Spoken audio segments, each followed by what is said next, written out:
একটা মেয়ে যখন সারাদিন কষ্ট করে রান্না বান্না করে অনেক পরিশ্রম করে সবার সাথে একসাথে খাওয়ার টেবিলে বসে আর সবাই যখন খেয়ে দিয়ে বলে আজকে রান্নাটা খুবই মজা হয়েছে, খুবই মজা করে তৃপ্তি করে আজকে কয়টা ভাত খেয়েছি বা খাবারটা খেয়েছি, তখন কিন্তু সেই মেয়েটা সারাদিনের ক্লান্তিটাই দূর হয়ে যায়।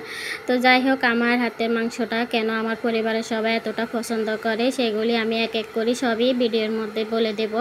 এই যে আমি সরিষার তেল দিয়ে মাংসটা রান্না করব। তো আমি মাংসটাকে ধুয়ে পরিষ্কার করে একটা সাইডে রেখে দিয়ে এবার কড়াইটা বসিয়ে দিলাম চুলায়। তো এখানে আমি সরিষার তেলটা দিয়ে দিয়েছি। সরিষার তেলটা যখনই গরম হয়ে আসছে এখানে একটু বেশি পরিমাণে পেঁয়াজ কুচি দিয়ে দিলাম। পেঁয়াজ কুচিটাকে একটু নেড়ে চেড়ে এখানে আমি অল্প পরিমাণে না, আমার কিন্তু যতটুকু লাগবে ততটুকুই লবণ আমি দিয়ে দিয়েছি একবারে। তো একটু লবণটা দিলে এক্ষেত্রে কি হয়, আপনার পেঁয়াজটা একটু সফট হয়ে আসে, ভাজতে খুব সহজে ভাজা যায়। আর এখানে আমি 2টা তেজপাতা ধুয়ে পরিষ্কার করে মাঝখান দিয়ে কেটে দিয়ে দিলাম। আর এখানে আমি গোটা মশলাগুলি সবটা বেটে দিয়েছি। আর আদা বাটা, রসুন বাটা, এর মধ্যে আমি বাকি মশলাগুলিও অ্যাড করব। তার আগে একটুখানি পানি দেব, যাতে গুঁড়ো মশলা দিলে যাতে ওগুলো পুড়ে না যায়। সামান্য একটু পানি দিয়ে মশলাটাকে নেড়ে ছেড়ে এবার আমি শুকনো মশলাগুলি অ্যাড করব। শুকনো মশলার মধ্যে এখানে আমার ধনিয়া গুঁড়ো এবং জিরা গুঁড়ো একসাথে আছে, সেই গুঁড়ো মশলাটা আমি আমার পরিমাণ অনুযায়ী দিয়ে দিয়েছি। এবার আমি একটু নেড়ে ছেড়ে বাকি শুকনো মশলাগুলিও দেব। তো সেখানে আমি দিয়ে দিতেছি মরিচের গুঁড়ো, হলুদের গুঁড়ো। একটুখানি ভালো করে নেড়ে ছেড়ে মশলাকে কষিয়ে নেব। ভালো করে কষিয়ে নিলে আসলে তরকারির স্বাদটা অনেক ভালো আসে। তো ভালো করে কষিয়ে নেব। যখনই দেখব এই যে তেল ছেড়ে দিয়ে আসছে তখনই আমি মাংসটা দিয়ে দিব। আগে থেকে ধুয়ে পরিষ্কার করে রাখা মাংসটা এক এক করে এখানে সবটাই দিয়ে দিতেছি।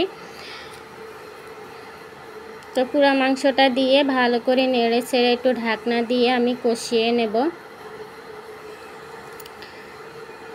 একটু মাংসটাকে আমি মশলার সাথে ভালো করে নেড়ে ছেড়ে দিতেছি। এবার ঢাকনা দিয়ে একটু ভালো করে কষিয়ে নেব। দেখবেন অনেকটা পানি বেরিয়ে আসছে। এই যে এই পানিটার মধ্যেই আমি কিন্তু মাংসটাকে ভালো করে কষিয়ে নেব। পানিটা শুকিয়ে যখন একদমই তেল বেশি আসবে তখনই আমি ঝোলের জন্য পানিটা দিয়ে দেব। এই যে দেখতে পারতেছেন ঢাকনা দিয়ে ভালো করে কষিয়ে নিয়েছি। এই যে মাংস থেকে তেল বেশি আসছে। এখন আমি ঝোলের জন্য একবারে পানিটা দিয়ে দিব। অনেকে কি করেন বারবার ঝোলের জন্য পানি দেন, আর ঠান্ডা পানিটা ব্যবহার না করে এখানে গরম পানিটা ব্যবহার করতে হবে, তাহলে আপনার মাংসটা আসলে অনেক বেশি ভালো মজা হবে। তো এই যে আমি বেশ কিছুক্ষণ জাল করে রান্না করে নিতেছি। একটুখানি নেড়ে ছেড়ে দিয়ে আরও অনেক সময় নিয়ে আমাকে জাল করে নিতে হবে, কারণ এটা গরুর মাংস, একটু হতে সময় লাগে।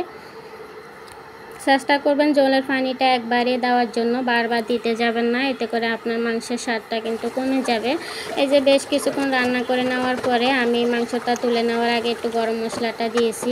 আর সবচাইতে মজা হওয়ার আমার আরেকটা টিপস হলো এই যে এই বাগারটা, আমি সরিষার তেলের মধ্যে পেঁয়াজ কুচি আর এখানে জিরা গুঁড়োটা দিয়েছি, এটাই আমার সবচাইতে মজা হয়।